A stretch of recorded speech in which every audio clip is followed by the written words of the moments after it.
मध्य प्रदेश में हुए राज्यसभा चुनाव का परिणाम आ चुका है। मध्य प्रदेश में एक सीट पर कांग्रेस को जीत मिली है, तो वहीं भारतीय जनता पार्टी यानी कि बीजेपी के खाते में 2 सीट गई है। बीजेपी की ओर से ज्योतिरादित्य सिंधिया राज्यसभा चुनाव जीत चुके हैं। मध्य प्रदेश में राज्यसभा चुनाव में भारतीय जनता पार्टी ने 2 सीटों पर जीत हासिल की है। इनमें कांग्रेस से बीजेपी में शामिल हुए ज्योतिरादित्य सिंधिया को भी राज्यसभा चुनाव में जीत मिली है। इसके अलावा बीजेपी की ओर से सुमेर सिंह सोलंकी को भी चुनाव में जीत मिली है। वहीं कांग्रेस के खाते में मध्य प्रदेश से एक राज्यसभा सीट गई है। कांग्रेस की तरफ से दिग्विजय सिंह ने राज्यसभा चुनाव में जीत दर्ज की है। मध्य प्रदेश में 3 राज्यसभा सीटों के लिए वोट डाले गए। यहां कुल 4 उम्मीदवार मैदान में थे।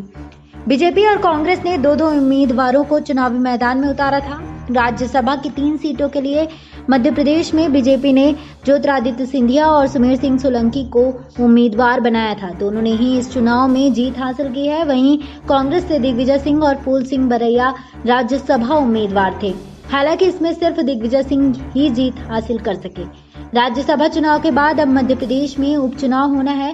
बीजेपी और कांग्रेस दोनों दलों ने अपने अपने विधायकों को कहा है कि राज्यसभा चुनाव के बाद पार्टी को मध्य प्रदेश की 24 सीटों पर होने वाले उपचुनाव के लिए भी तैयार रहना है और उन्हें राज्यसभा चुनाव के बाद उसकी तैयारियों में जुटना है।